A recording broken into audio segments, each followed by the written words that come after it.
Kotas Tipikor Polri dan Polda Metro Jaya menggerebek ruko melengkapi barang bukti kasus dugaan korupsi.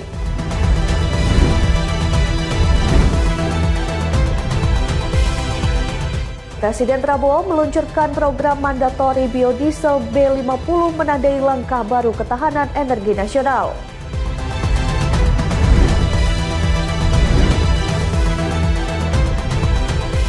Pemakaman jenazah pemimpin tertinggi Iran Ali Khamenei di kota Mashhad diundur karena membludak jumlah pelayat.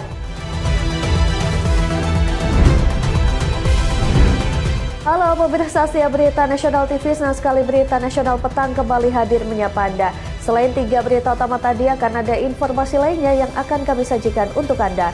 Bersama saya, Ajeng Tiara.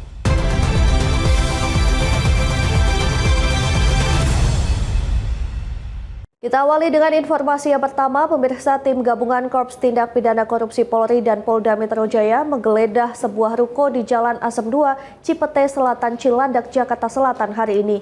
Penggeledahan sebagai bagian dari pengembangan penyidikan dugaan korupsi dan tindak pidana pencucian uang yang sedang didalami penyidik.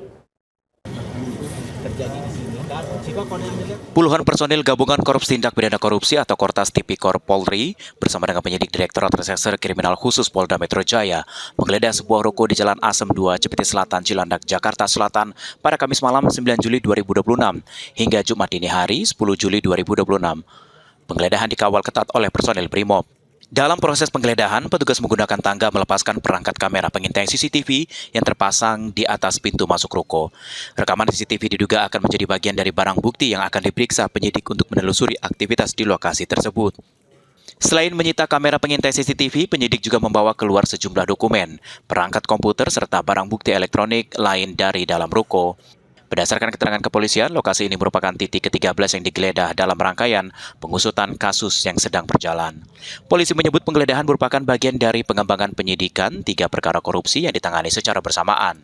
Penyidik terus menelusuri dugaan aliran dana serta keterlibatan pihak-pihak lain dalam perkara ini. Hingga Jumat dini hari, penyidik melakukan penggeledahan di dalam bangunan, sementara akses menuju lokasi dijaga ketat oleh personil Brimob. Seluruh barang bukti berhasil diamankan, akan dilakukan inventarisasi dan pemeriksaan forensik guna mendukung proses penyidikan lebih lanjut. Polisi menegaskan pengusutan kasus masih terus berlanjut dan tidak menutup kemungkinan ada penggeledahan di lokasi lain. Dari Jakarta, Theo Fandi, Berita Nasional TV. Ya, selanjutnya 5 jam menggeledah ruko di kawasan Cipete, Kotas Tipikor Polri menyita sejumlah barang bukti berkaitan dengan proses penyidikan. Barang bukti disita diantaranya berkas, perangkat komputer, serta barang bukti elektronik. Penggeledahan dilakukan tim gabungan Kortas Tipikor Polri dan Ditreskrimsus Polda Metro Jaya di sebuah ruko kawasan Cipete, Cilandak, Jakarta Selatan pada Kamis pukul 11 malam hingga Jumat dini hari 10 Juli 2026. Penyidik memeriksa setiap ruangan, mencari dokumen, perangkat elektronik, dan barang bukti lain yang diduga berkaitan dengan proses penyidikan. Penggeledahan berlangsung sekitar 5 jam lamanya. Kabid Humas Polda Metro Jaya Kombes Polisi Budi Hermanto menjelaskan selama proses penggeledahan tidak ditemukan hambatan berarti.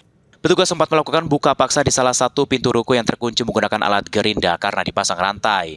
Setelah pintu berhasil dibuka, penyidik memeriksa secara menyeluruh dan tetap mengikuti prosedur penyitaan barang bukti. Di dalam ruko, petugas memeriksa berkas-berkas komputer serta perangkat penyimpanan data yang diduga menyimpan informasi penting.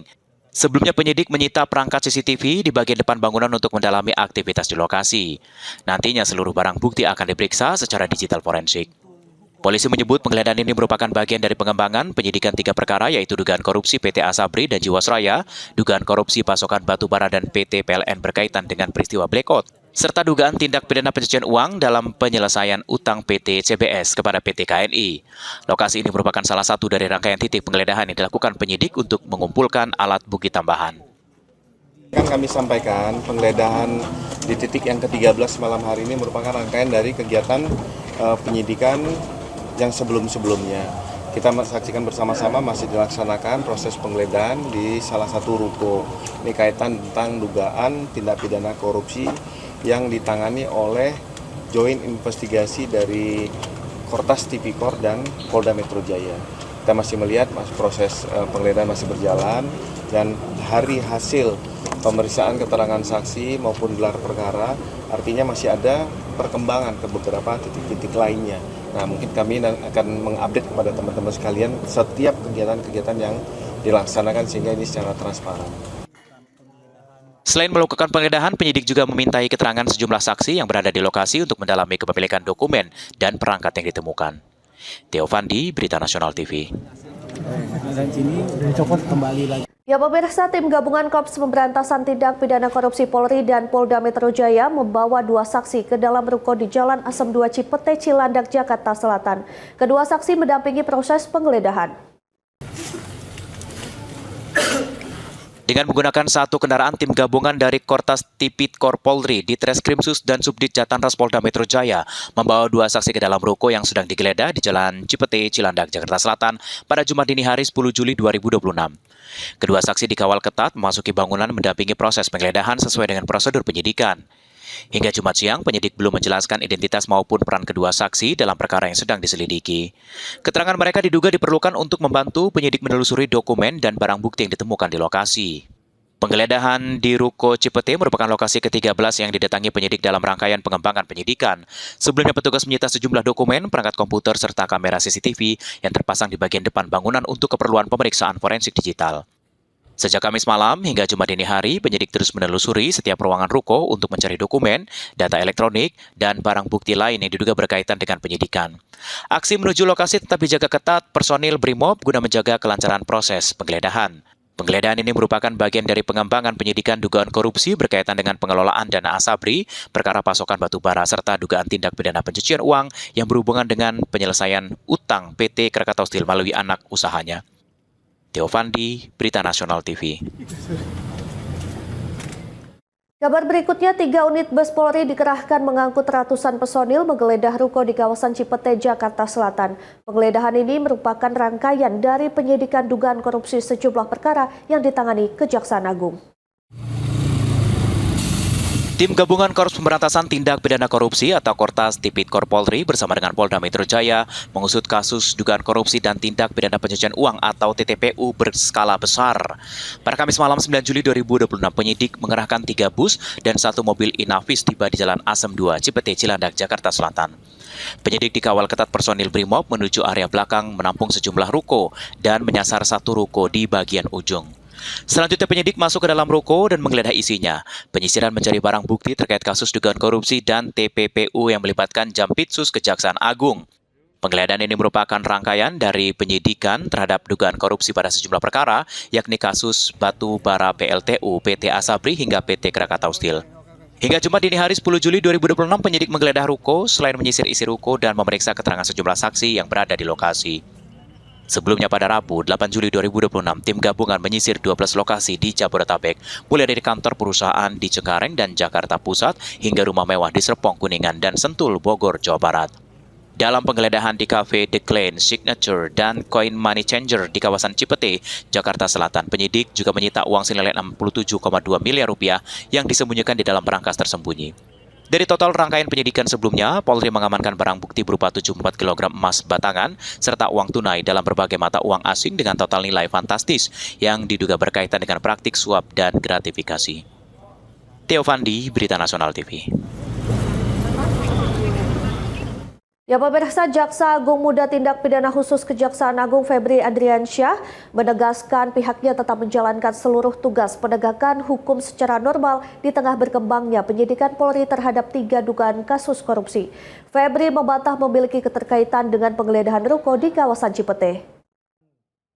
Jaksa Agung Muda Tindak Pidana Khusus Febri Adriansyah menggelar konferensi pers di Gedung Bundar Kejaksaan Agung Jakarta pada Jumat siang 10 Juli 2026. Dalam keterangannya, Febri menegaskan tidak memiliki keterkaitan dengan ruko maupun aktivitas bisnis di ruko kawasan Cipete, Jakarta Selatan yang digeledah oleh Polri. Febri meminta masyarakat menunggu hasil resmi penyidikan dan tidak terburu-buru menyimpulkan informasi sebelum terverifikasi. Lebih jauh, Febri memastikan seluruh penyelidikan, penyidikan, penuntutan hingga eksekusi perkara ditangani Jampitsus tetap berjalan normal dan sesuai standar operasional prosedur. Menurutnya, saat ini Jampitsus sedang menangani sejumlah perkara strategis, di antaranya penataan tata kelola pertambangan, perkara transfer pricing, serta pengawalan program prioritas nasional seperti makan bergizi gratis. Febri menegaskan kejaksaan menghormati setiap proses penegakan hukum yang dilakukan aparat penegak hukum lain sesuai dengan ketentuan peraturan perundang-undangan. Ia juga mengajak masyarakat menyikapi setiap informasi secara bijak dan menunggu hasil resmi penyidikan agar tidak menimbulkan spekulasi. Yang pertama blackout. Saya juga tidak paham ada kaitan Jampisus dengan blackout. Nanti kita tunggulah proses bagaimana rekan-rekan penyidik nanti ya menyampaikan apa masalahnya keterkaitan blackout tersebut. Ya. Perkaranya perkara apa. Tapi saya baca-baca itu terkait dengan pengadaan batu bara ke PLTU. Kalau itu masalahnya, menurut saya, sebaiknya memang dilakukan audit terlebih dahulu secara keseluruhan. Baik mengenai jumlah kebutuhan, kualitasnya yang masuk, transaksi pembeliannya, dan prosedur pengadaannya, sehingga kita tahu apakah ada perbuatan melawan hukum di sana. Ya, jadi untuk blackout, lebih baik kita tunggu saja rekan-rekan penyidik nanti mengungkapkan dan sebaiknya ditanya ke sana ya rekan-rekan metro. Menutup keterangan, Febri menegaskan kejaksaan akan tetap menjalankan tugas secara profesional, independen, dan bertanggung jawab. Kejaksaan juga berkomitmen mendukung program strategis nasional serta memastikan upaya pemberantasan tindak pidana korupsi tetap berjalan secara konsisten demi kepentingan masyarakat dan negara. Tim Liputan, Berita Nasional TV. DPR RI menyatakan dukungan penuh terhadap langkah Korps Pemberantasan Tindak Pidana Korupsi Polri dalam mengusut kasus dugaan korupsi pasokan batubara. Komisi 3 DPR meminta TNI, Polri, dan Kejaksaan Agung tetap solid agar proses penegakan hukum bisa berjalan secara profesional, transparan, dan tanpa intervensi. Komisi 3 DPR RI meminta TNI dan Polri tetap solid dalam proses pengusutan dugaan korupsi, pengadaan dan pemenuhan pasokan batu bara yang sedang ditangani oleh Korps Tindak Pidana Korupsi atau Kortas Tipikor Polri. Ketua Komisi 3 DPR RI Habibur Rahman mendukung aksi penggeledahan polisi terhadap kafe hingga rumah yang berkaitan dengan aneka kasus korupsi. Pernyataan ini disampaikan Habibur Rahman dalam konferensi pers di Kompleks Parlemen Senayan, Jakarta pada 9 Juli 2026. Habibur Rahman mengatakan Komisi 3 terus mencermati perkembangan penyidikan. Pihaknya masih melakukan konfirmasi sehingga belum bisa membuka informasi lebih lanjut terkait isu yang berkembang. Komisi 3 menyerahkan proses hukum kepada aparat penegak hukum. Menurut Habibur Rahman, penegakan hukum harus dilakukan tanpa memandang siapapun yang diduga terlibat. Bismillahirrahmanirrahim. Komisi 3 DPR RI apresiasi dan dukung Kortas Tipikor usut korupsi batubara. Komisi 3 DPR RI memberikan apresiasi dan sekaligus mendukung Kortas Tipikor Mabes Polri yang melakukan penegakan hukum pemberantasan korupsi dalam kasus korupsi batubara. Kasus ini harus diusut tuntas dalam koridor presisi, yakni prediktif, responsibilitas, transparansi, berkeadilan, dan independen. Anggota Komisi 3 DPR RI Sudeson Tandra menegaskan korupsi merupakan kejahatan luar biasa yang harus ditangani secara serius oleh seluruh aparat penegak hukum. Menurutnya, TNI, Polri, dan juga Kejaksaan Agung perlu menunjukkan soliditas dalam mendukung penyidik Kortas Tipikor Polri agar pengusutan perkara dapat dilakukan hingga tuntas. Komisi 3 akan mengawal kasus ini agar sesuai dengan koridor hukum. Presiden ke depan kepada TNI Polri agar solid mendukung program pemerintah dalam hal ini untuk memberantas korupsi. Bahwa kita semua tahu bahwa korupsi adalah extraordinary crimes. Apalagi di dalam program-program presiden ke depan, masalah energi, masalah ketahanan energi merupakan prioritas nasional yang harus kita dukung bersama. Oleh karena itu sekali lagi kami menghimbau kepada TNI Polri untuk solid, Termasuk jaksa juga. termasuk jaksa, solid di belakang penyidik Kortas Tipikor untuk bagaimana mengungkap perkara ini seterang-terangnya, sejelas-jelasnya, dan memberikan informasi kepada masyarakat dan menghukum pelakunya seberat-beratnya. Sebelumnya, Kortas Tipikor Polri mengusut dugaan korupsi dalam pengadaan dan pemenuhan pasokan batu bara ke sejumlah pembangkit listrik tenaga uap atau PLTU yang diduga menjadi salah satu penyebab pemadaman listrik di berbagai wilayah Indonesia. Dugaan korupsi ini diperkirakan menimbulkan kerugian keuangan negara dan perekonomian negara sekitar 5 triliun rupiah. Nilai ini masih berupa indikasi awal dan saat ini masih dihitung melalui audit investigatif bersama Badan Pemeriksa Keuangan. Kasus ini telah naik ke tahap penyidikan sejak 4 Juli 2026. Dalam penyidikan, polisi menemukan dugaan manipulasi dokumen kualitas batu bara, manipulasi kuantitas pasokan, serta penyimpangan menyebabkan pembayaran kontrak tidak sesuai dengan kondisi pasokan sebenarnya. Terkini, penyidik menggeledah sebuah rumah di kawasan Sentul, Bogor pada Rabu 8 Juli 2026 dan menemukan berangkas besar tersembunyi di balik dinding, serta menyita uang dalam bentuk dolar Amerika Serikat dan dolar Singapura, serta emas batangan seberat 74 kg. Sebelumnya penyidik juga menyita uang senilai 60 miliar rupiah dari restoran The Klein dan 7,2 miliar rupiah dari sebuah money changer di Cipete, Jakarta Selatan. Dari Jakarta, Adi Chandra, Berita Nasional TV. Selanjutnya kita akan pantau kondisi arus lalu lintas terkini yang akan disampaikan petugas NTMC Korlantas Polri. Berikut laporannya. Ya baik, selamat sore pemirsa. Saya Bribka Satria akan mengupdate informasi kondisi arus lalu lintas terkini di beberapa titik rawan kepadatan yang langsung kami pantau melalui CCTV NTMC Polri secara real time. Yang pertama kita lihat kondisi arus lalu lintas di kawasan Jembatan Layang Mampang, Jakarta Selatan. Untuk kendaraan pada sore hari ini, peningkatan volume arus kendaraan mulai terjadi, terutama untuk di ruas tol dalam kotanya. Dari arah Kuningan atau Selipi yang akan menuju ke arah Cawang nampak cukup padat. Perlambatan kecepatan masih terus terjadi bagi Anda para pengguna jalan tol agar tidak menggunakan bahu jalan, dikarenakan bahu jalan hanya diperuntukkan untuk keadaan yang darurat. Untuk arah sebaliknya di ruas tol dalam kota dari arah Cawang yang akan menuju ke arah Selipi atau Kuningan nampak ramai lancar, begitu juga kendaraan di jalur arteri. Dari arah Pancoran yang akan menuju ke arah Kuningan pun juga nampak kondusif lancar. Sementara untuk di jalur flyovernya dari arah Tendean yang akan menuju ke arah Pancoran nampak kondusif lancar, tetap dihimbau agar dapat tetap menjaga batas kecepatan maksimal kendaraan Anda. Selanjutnya kita beralih untuk melihat kondisi arus lalu lintas di kawasan Selipi Palmerah, Jakarta Barat.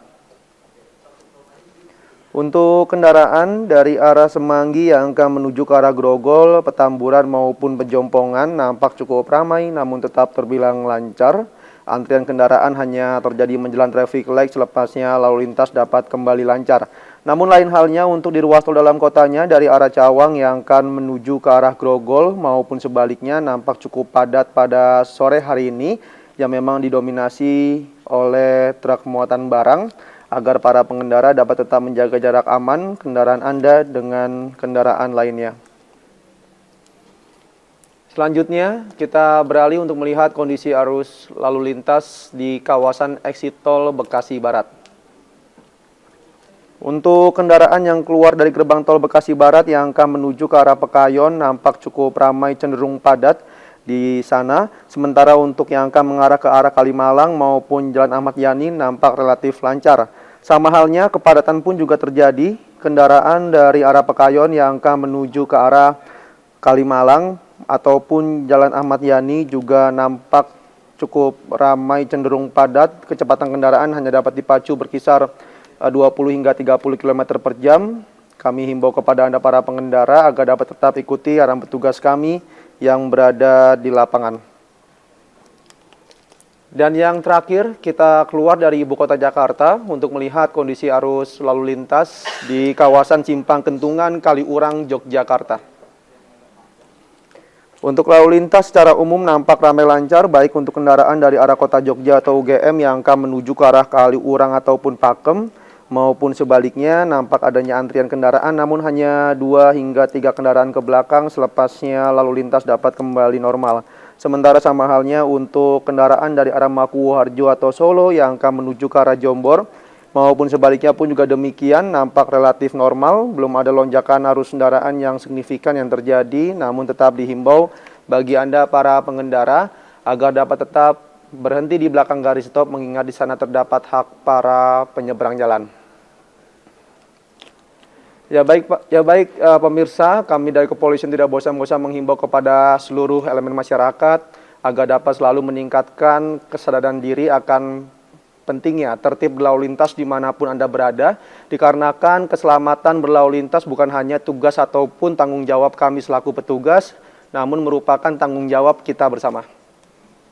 Untuk informasi selengkapnya silakan hubungi call center kami di nomor 1500669 dan juga melalui WhatsApp center kami di nomor 085871500669. Stop pelanggaran, stop kecelakaan, keselamatan milik kita bersama. Demikian informasi yang dapat disampaikan langsung dari studio NTMC Polri. Semoga bermanfaat. Selamat beraktivitas dan salam presisi. Presiden Prabowo Subianto luncurkan biodiesel B50 di Karawang, Jawa Barat. Informasi selengkapnya usai jeda, tetaplah bersama kami.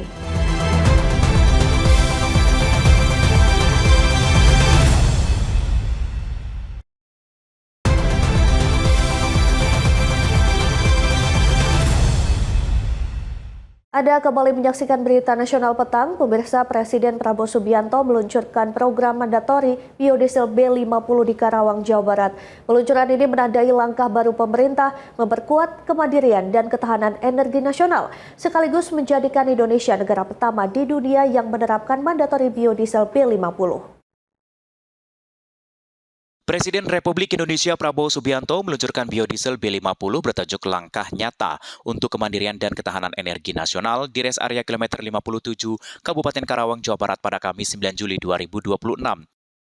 Sebelum peluncuran, Presiden meninjau walk-in galeri yang menampilkan penjelasan teknis mengenai biodiesel B50, kemudian mengikuti rangkaian acara yang diawali dengan laporan Menteri Energi dan Sumber Daya Mineral Bahlil Lahadalia.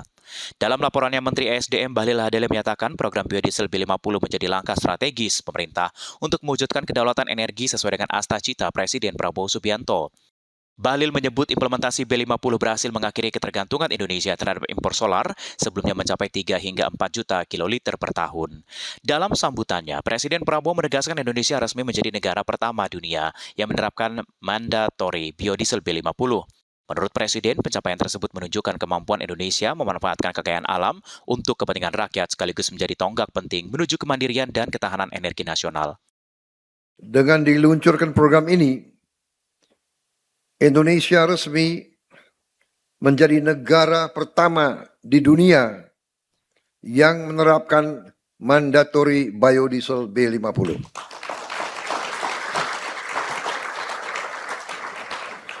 Ini bukan sekedar pencapaian teknologi. Ini adalah bukti bahwa Indonesia mampu memanfaatkan kekayaan alamnya sendiri untuk kepentingan rakyatnya sendiri. Presiden Republik Indonesia Prabowo Subianto kemudian secara resmi meluncurkan program mandatori biodiesel B50 didampingi Menko Perekonomian Erlangga Hartarto, Menteri ESDM Bahlil Lahadalia, Menteri Investasi dan Hilirisasi, Kepala BKPM Rosan Ruslani, serta Direktur Utama PT Pertamina Simon Aloysius Mantiri. Peluncuran ini menandai babak baru perjalanan Indonesia menuju swasembada energi, serta mempertegas posisi Indonesia sebagai pelopor pemanfaatan energi berbasis sumber daya alam nasional. Tim Liputan Berita Nasional TV.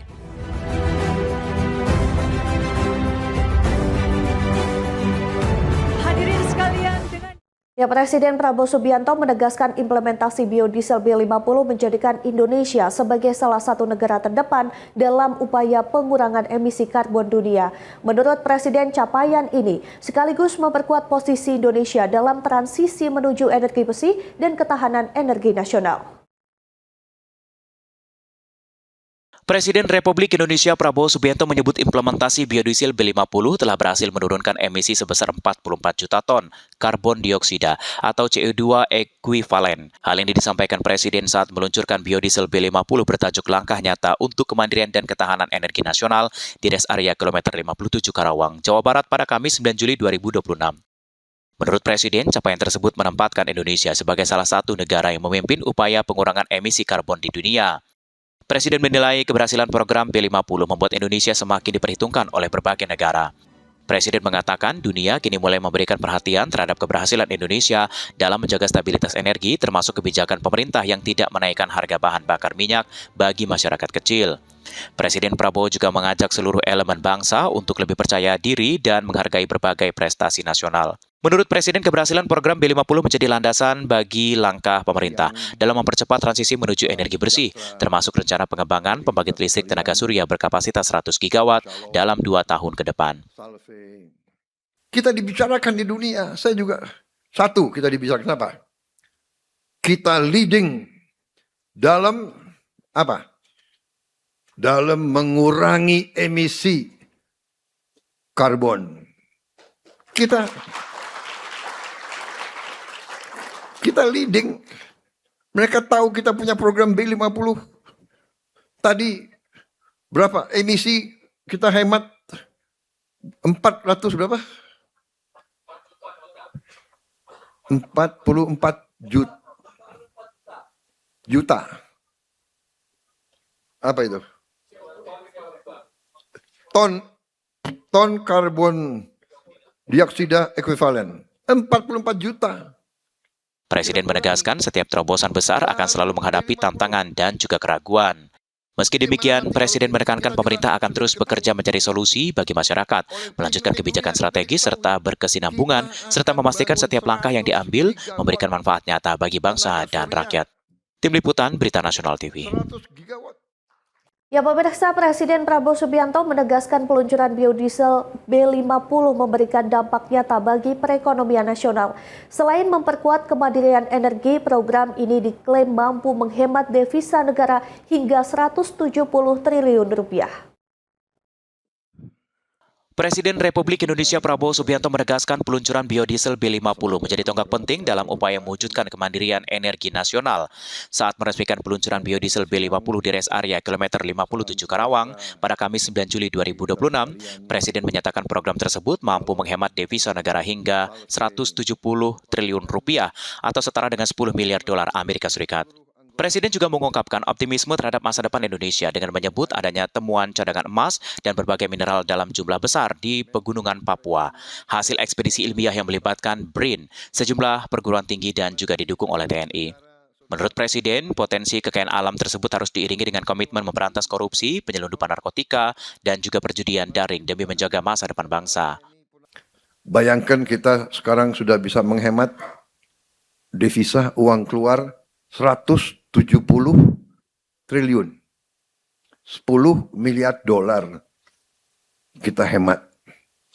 Kita hemat di sini 10 miliar dolar, nanti kita hemat di beberapa tempat, penyelundupan, timah, kita hemat 2-3 miliar dolar, ini dan sebagainya. Kepala negara turut menyoroti meningkatnya kesejahteraan petani di berbagai daerah. Berdasarkan laporan yang diterimanya, daya beli petani terus meningkat, tercermin dari bertambahnya pembelian kendaraan, serta semakin banyaknya petani yang mampu menunaikan ibadah umroh. Presiden menegaskan tujuan pembangunan adalah agar rakyat dapat menikmati kekayaan yang dimiliki negara. Presiden Prabowo mendorong pengembangan biodiesel terus dilanjutkan, bahkan tidak berhenti di B50, melainkan menuju kandungan energi nabati yang lebih tinggi. Presiden juga menginstruksikan agar pihak-pihak yang berjasa dalam pengembangan biodiesel didata untuk diberikan tanda kehormatan sekaligus menyebut peluncuran B50 sebagai momen bersejarah hasil perjalanan panjang pengembangan biodiesel Indonesia sejak B25 pada tahun 2008. Tim Liputan Berita Nasional TV.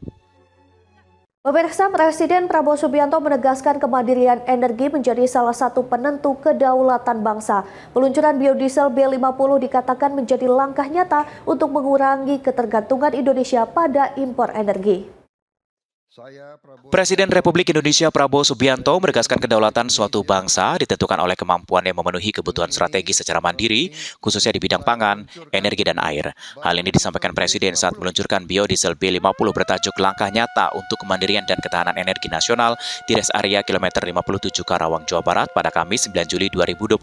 Menurut Presiden, kemandirian pada 3 sektor tersebut menjadi kunci kelangsungan hidup dan ketahanan sebuah negara. Presiden juga menyampaikan bahwa Indonesia telah berhasil mencapai swasembada pangan lebih cepat dari target yang ditetapkan.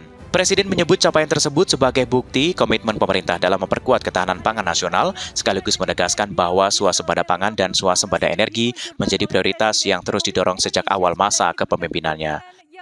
Kelangsungan hidup suatu bangsa antara lain ditentukan oleh 3 hal.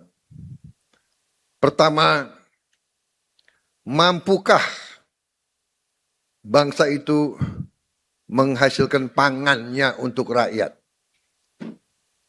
sendiri. Kedua, mampukah bangsa itu memiliki energi, sumber energi sendiri. Selain itu, Presiden juga menyoroti besarnya potensi sumber daya energi yang dimiliki Indonesia, mulai dari panas bumi, batu bara hingga gas alam. Presiden juga menyebut pemanfaatan compressed natural gas atau CNG akan terus dikembangkan, termasuk pemanfaatan teknologi pengolahan gas dari batu bara dalam tanah sebagai bagian dari upaya memperkuat pasokan energi nasional. Menurut Presiden, implementasi mandatori biodiesel B50 menjadi tonggak penting dalam perjalanan menuju kemandirian energi karena mampu mengurangi ketergantungan terhadap impor solar. Presiden menegaskan pemerintah akan terus mempercepat langkah menuju swasembada energi agar Indonesia semakin mandiri, tangguh, dan berdaulat di tengah dinamika global. Tim Liputan Berita Nasional TV. Pemirsa, anggota DPR RI sekaligus mantan Menteri Perdagangan Rahmat Gobel meninggal dunia pada Jumat dini hari setelah menjalani perawatan karena sakit.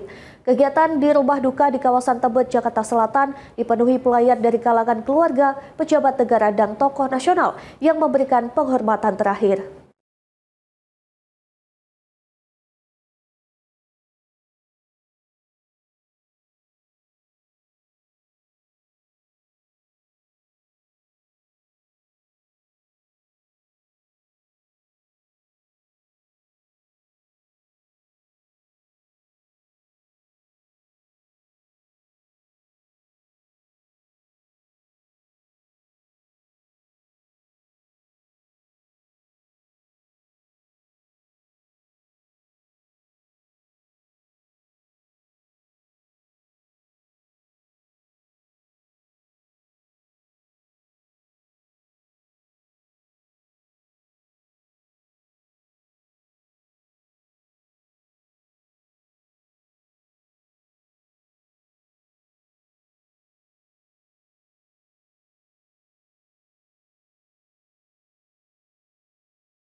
Pemirsa, usai jeda kami akan kembali dengan informasi pemakaman Ali Khamenei diundur. Sesaat lagi tetap saksikan Berita Nasional Petang.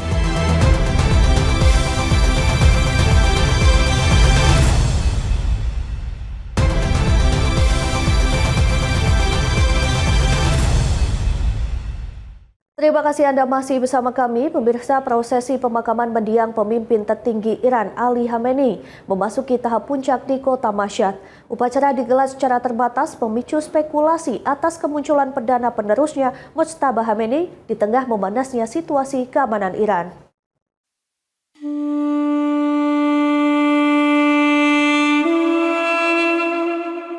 Prosesi pemakaman jenazah mendiang pemimpin tertinggi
kota yang tersebar di Iran dan Irak demi mengucapkan selamat tinggal kepada sang pemimpin dalam upacara pemakaman akbar.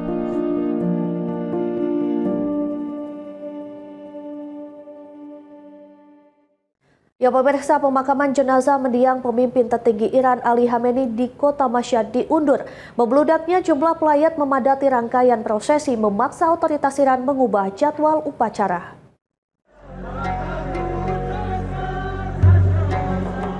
Pemakaman jenazah mendiang pemimpin tertinggi Iran Ali Khamenei di kota Mashhad diundur pada Kamis 9 Juli 2026 waktu setempat. Membludak jumlah pelayat memadati rangkaian prosesi memaksa otoritas mengubah jadwal upacara. Televisi pemerintah Iran melaporkan, upacara pemakaman semula dijadwalkan pagi hari digeser ke siang hari setelah rangkaian penghormatan di Irak berlangsung lebih lama dari perkiraan. Kerumunan besar di kota suci Najaf dan Karbala sebelum jenazah diterbangkan ke Mashhad, kota kelahiran Ali Khamenei. Menurut kantor berita IRNA, Khamenei dimakamkan di kompleks makam Imam Reza, salah satu situs tersuci bagi umat Syiah di Iran. Imam Reza merupakan satu-satunya dari 12 imam Syiah dimakamkan di wilayah Iran.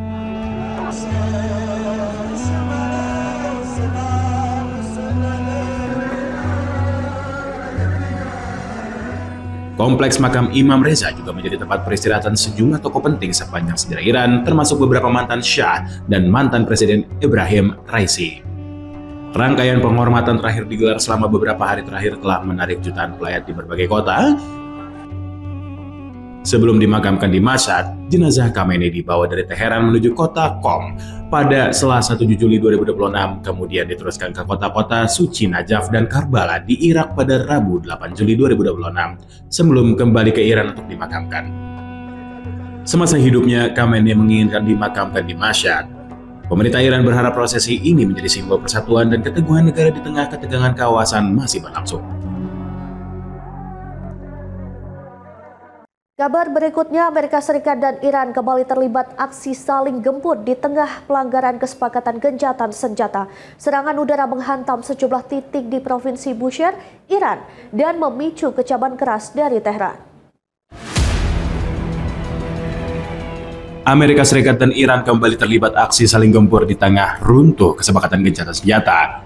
Media pemerintah Iran melaporkan serangan udara Amerika Serikat mengenai beberapa lokasi di Provinsi Bushehr, termasuk kawasan di sekitar PLTN Bushehr dan fasilitas pesisir pada Kamis 9 Juli 2026 siang waktu setempat. Serangan ini terjadi saat klaim Washington sebelumnya menyatakan menggempur 80 target sepanjang malam. Hingga Kamis siang, militer Amerika Serikat belum memberikan laporan mengenai operasi militer terbaru di wilayah Iran. Warga kota Chagadag, Provinsi Bushehr, melaporkan ada dentuman keras pada siang hari. Kota ini dikenal sebagai lokasi pangkalan Korps Garda Revolusi Iran atau IRGC, sempat menjadi sasaran di awal perang, dan kembali diserang pada Rabu 8 Juli 2026. Kementerian Luar Negeri Iran mengecam keras serangan agresif militer Amerika Serikat tidak hanya menyasar wilayah pesisir selatan, tetapi juga dua jembatan kereta api di jalur menuju kota Mashhad di timur laut Iran. Kementerian Luar Negeri Iran menegaskan serangan merupakan kejahatan perang. Teheran menuduh Washington melanggar pasal 1 dan 5 dari Nota Kesepahaman atau MOU dibuat mengakhiri perang. Ketegangan mengenai kesepakatan memuncak sejak Rabu 8 Juli 2026 ketika Presiden Amerika Serikat Donald Trump secara sepihak menyatakan MOU telah berakhir. Di tengah meningkat eskalasi, Yordania mengaktifkan sirine serangan udara setelah rudal Iran melintasi wilayah udaranya. Otoritas Yordania menyatakan seluruh ancaman berhasil dicegat dan situasi tetap terkendali. Sementara itu, Israel menggelar rapat keamanan darurat di tengah memanasnya konflik antara Amerika Serikat dan Iran. Tel Aviv meningkatkan kesiagaan mengantisipasi kemungkinan eskalasi menyeret kawasan ke dalam konflik yang lebih luas. Pemerintah Israel menggelar rapat keamanan darurat di tengah memanasnya kembali konflik antara Amerika Serikat dan Iran pada Rabu 8 Juli 2026. Tel Aviv meningkatkan kesiagaan mengantisipasi kemungkinan eskalasi bisa menyeret kawasan ke dalam konflik lebih luas.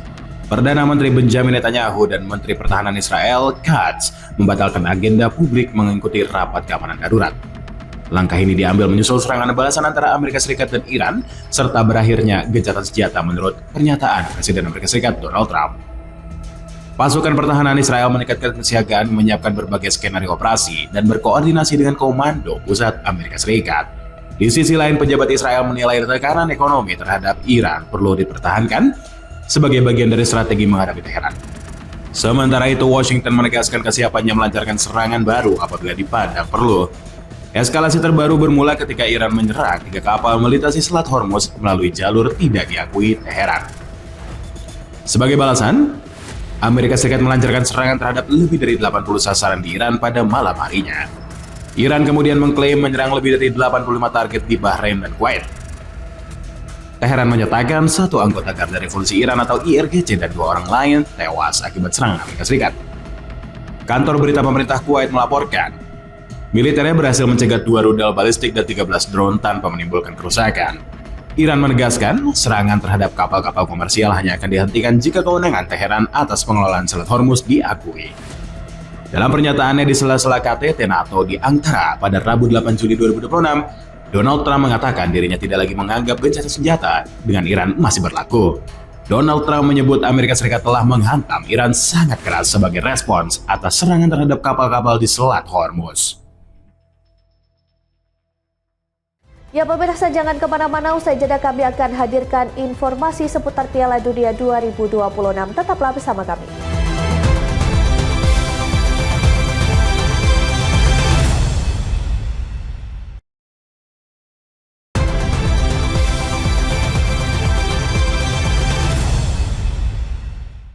Terima kasih Anda masih bersama kami di Berita Nasional Petang. Pemirsa, Piala Dunia 2026 hingga kini masih berlangsung. Kami akan mengupdate informasi seputar Piala Dunia 2026 dalam segmen Piala Dunia berikut ini.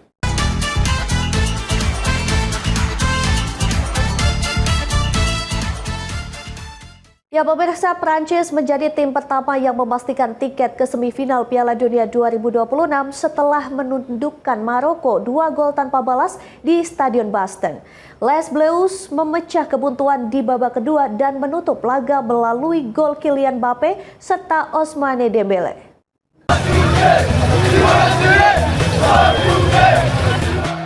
Prancis berhasil melaju ke semifinal Piala Dunia 2026 usai mengalahkan Maroko 2-0 di Stadion Boston, Jumat dini hari 10 Juli 2026 waktu Indonesia. Sempat kesulitan cetak gol di babak pertama, Les Bleus membobol gawang Maroko di babak kedua. Gol-gol kemenangan Prancis dijaringkan Kylian Mbappe dan Ousmane Dembele. Di sisi lain, benar-benar kesulitan keluar dari tekanan.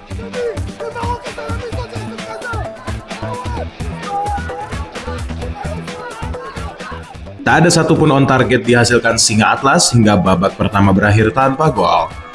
Memasuki babak kedua, Maroko mencoba bermain lebih agresif dan melakukan beberapa inisiatif di 5 menit awal. Namun belum ada peluang emas yang tercipta. Hasil 2-0 memastikan Prancis jadi tim pertama yang lolos ke semifinal Piala Dunia 2026. Sementara Maroko jadi tim pertama tersingkir di perempat final.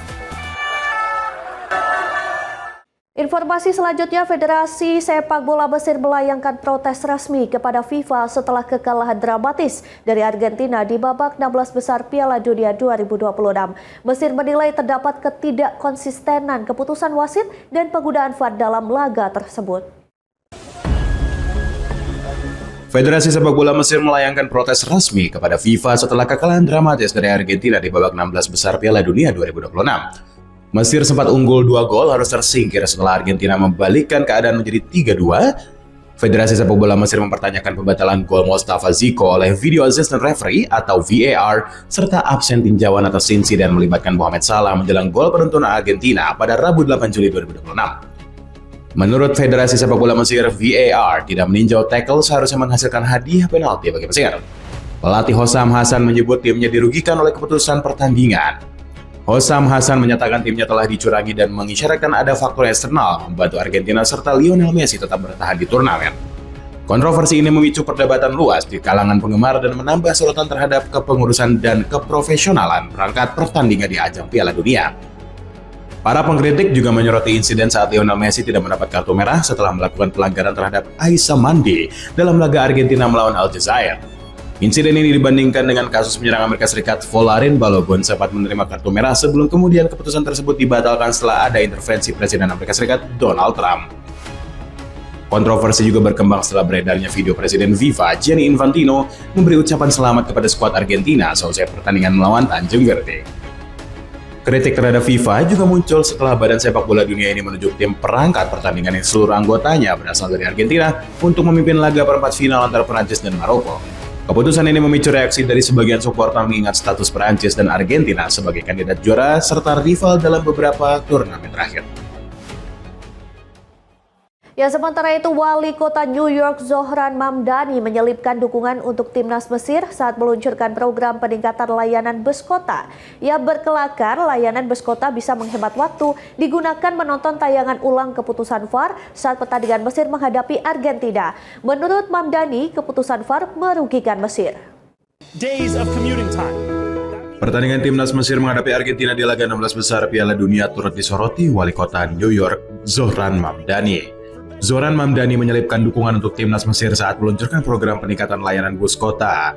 Menurut Mamdani, layanan bus kota bisa menghemat waktunya dan digunakan untuk menyaksikan tayangan ulang keputusan VAR. Mamdani berkelakar keputusan VAR merugikan timnas Mesir. Hasil pertandingan Argentina unggul 1 gol terhadap Mesir. Kemenangan Argentina dengan skor 3-2 diwarnai sejumlah keputusan wasit yang diperdebatkan. Gol Mustafa Ziko dianulir setelah tinjauan VAR. Kubu Mesir juga mempertanyakan kesahan gol penentu Argentina pada menit akhir. Federasi Sepak Bola Mesir telah melayangkan protes resmi kepada FIFA. Kepala Perwasitan FIFA, Pierluigi Collina, menegaskan integritas para ofisial dan menyambut diskusi bersifat konstruktif.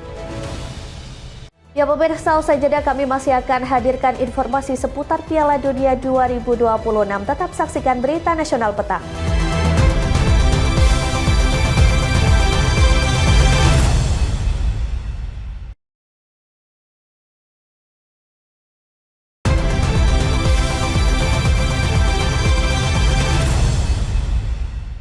Ya, Anda masih bersama kami di Berita Nasional Petang. Pemirsa, seorang seniman Palestina membuat karya seni pasir di pantai kota Gaza untuk menghormati pelatih timnas Mesir Hossam Hassan. Apresiasi ini diberikan atas dukungan terbuka Hassan terhadap rakyat Palestina selama Piala Dunia 2026.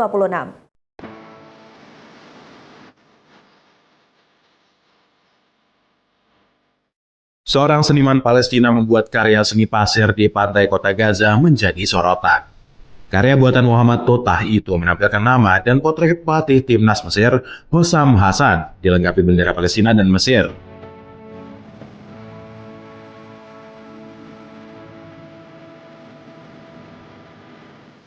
Totah menyelesaikan sentuhan akhir di tepi pantai dalam acara diselenggarakan Dewan Tertinggi Pemuda dan Olahraga Gaza.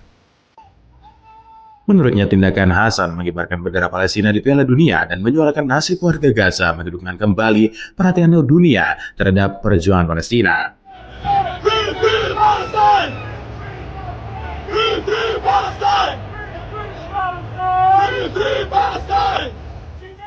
Dalam konferensi pers, Hassan juga mengkritik apa yang disebut sebagai diamnya dunia internasional atas penderitaan warga Gaza serta menyerukan tegakkan keadilan bagi rakyat Palestina. Kabar berikutnya, ratusan warga memadati Rockefeller Plaza di New York mengabadikan momen bersama replika trofi Piala Dunia FIFA setinggi 8 meter. Instalasi raksasa dari Lego ini menjadi daya tarik baru di jantung kota. Replika trofi Piala Dunia FIFA setinggi 8 meter dipajang bersama patung Lego berbentuk Lionel Messi, Cristiano Ronaldo, dan Vinicius Junior. Para pengunjung menilai karya itu mampu mempersatukan warga sekaligus memberikan hiburan bagi anak-anak dan pecinta sepak bola. Menurut laporan media setempat, pembuatannya memakan waktu 8 bulan di fasilitas produksi Lego di Kladno, Republik Ceko, dengan melibatkan 59 tenaga ahli. Lebih dari 1,3 juta keping Lego digunakan untuk mewujudkan replika trofi Piala Dunia raksasa tersebut.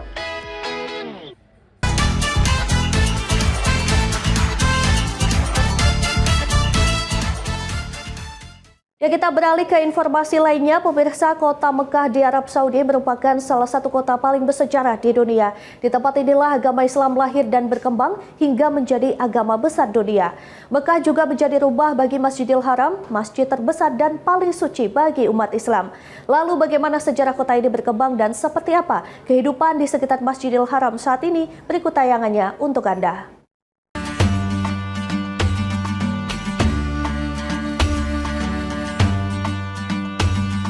Selamat datang di kota Mekah. Kota Mekah terletak di wilayah barat Arab Saudi, di antara pegunungan tandus Jazirah Arab. Menurut tradisi Islam, sejarah Mekah berawal dari kisah Nabi Ibrahim dan putranya Nabi Ismail. Atas perintah Allah, Nabi Ibrahim meninggalkan Siti Hajar dan Ismail di lembah yang saat itu belum berhuni. Dari peristiwa itulah muncul sumur Zam-Zam, sumber air yang menjadi awal kehidupan di Mekah. Seiring waktu, suku Jurhum datang dan menetap di daerah tersebut. Nabi Ibrahim dan Nabi Ismail kemudian membangun Ka'bah menjadi pusat ibadah kepada Allah Subhanahu wa Ta'ala. Sebelum datangnya Islam, Mekah menjadi pusat perdagangan penting di Jazirah Arab. Kota ini berada di jalur perdagangan antara Yaman dan wilayah Syam. Meski Ka'bah dihormati, masyarakat saat itu menempatkan banyak berhala di sekitarnya. Pada masa itu, pengelolaan kota dan Ka'bah dikuasai oleh suku Quraisy. Kemudian perubahan besar terjadi pada tahun 610 Masehi ketika Nabi Muhammad SAW menerima wahyu pertama di Gua Hira. Dakwah Islam dimulai di Mekah meski menghadapi penentangan dari kaum Quraisy. Hingga akhirnya puncak perubahan terjadi pada tahun 630 Masehi saat terjadinya peristiwa Fatu Mekah. Saat itu, Nabi Muhammad masuk ke kota Mekah dan membersihkan Ka'bah dari berhala. Sejak saat itulah, Mekah menjadi pusat ibadah umat Islam.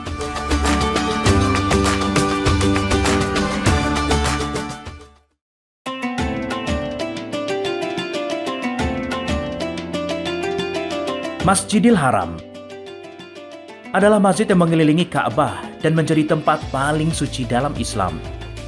Pada masa awal, area di sekitar Ka'bah hanya berupa lapangan terbuka untuk ibadah. Namun, perluasan Masjid Haram dimulai sejak masa Khalifah Umar bin Khattab pada tahun 638 Masehi. Rumah-rumah di sekitar Ka'bah dibeli untuk memperluas area ibadah. Hingga akhirnya pembangunan terus berlanjut pada masa Khalifah Utsman bin Affan dengan penambahan serambi dan dinding masjid. Di masa dinasti Islam dan Kekaisaran Ottoman, Masjidil Haram terus diperluas dan diperindah. Menara, kubah, dan tiang marmer dibangun untuk menunjang kegiatan ibadah. Kemudian pada masa Kerajaan Arab Saudi, Masjidil Haram mengalami perluasan besar-besaran. Saat ini, Masjidil Haram menjadi masjid terbesar di dunia. Luasnya mencapai ratusan ribu meter persegi dan dapat menampung lebih dari 2 juta jemaah. Masjid ini dilengkapi berbagai fasilitas modern, di antaranya eskalator, lift, sistem pendingin udara, dan teknologi pengaturan kerumunan jamaah. Di sekitar Masjidil Haram juga berdiri kompleks gedung besar termasuk Menara Jam Abraj Al-Bait yang menjadi salah satu ikon kota Mekah.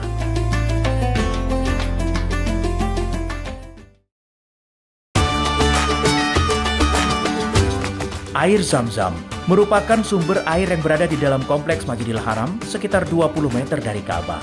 Sumur ini telah ada selama ribuan tahun dan terus mengalir hingga saat ini, meski jutaan orang mengambil airnya setiap hari. Menurut penelitian geologi, sumur Zam-Zam memiliki kedalaman sekitar 30 meter dan terhubung dengan lapisan batuan di bawah kota Mekah. Berbagai penelitian juga menunjukkan air Zam-Zam memiliki kandungan mineral yang berbeda dengan air biasa. Hasil penelitian yang dilakukan oleh para ilmuwan dan otoritas geologi Arab Saudi menunjukkan air Zam-Zam mengandung mineral seperti kalsium, magnesium, dan natrium dalam kadar tertentu. Air ini juga dinilai aman untuk dikonsumsi karena telah melalui pengujian laboratorium dan pengawasan kualitas air secara berkala oleh pemerintah Arab Saudi. Bagi umat Islam, air Zam-Zam memiliki nilai spiritual yang sangat besar. Air ini sering dikonsumsi oleh jamaah haji dan umroh dan dibawa pulang sebagai air yang dianggap memiliki keutamaan. Kehidupan di sekitar Masjidil Haram berlangsung hampir selama 24 jam.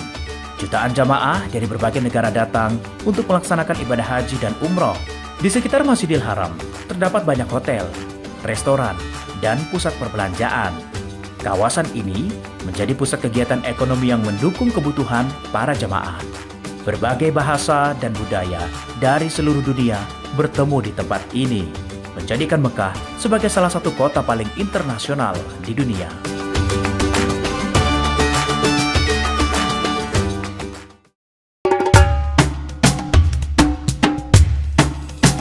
Sejarah panjang Mekah dan Masjidil Haram menjadikannya bukan hanya sebuah kota, tetapi juga simbol peradaban Islam. Dari lembah tandus di masa Nabi Ibrahim hingga menjadi pusat ibadah yang didatangi jutaan umat Islam setiap tahun, Mekah dan Masjidil Haram terus menjadi saksi perjalanan sejarah dan spiritualitas umat Islam di seluruh dunia.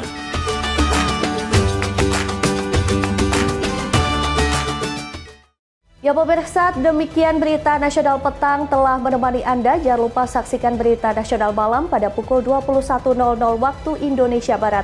Saya Ajeng Tira beserta kru yang bertugas pamit undur diri. Terima kasih dan sampai jumpa.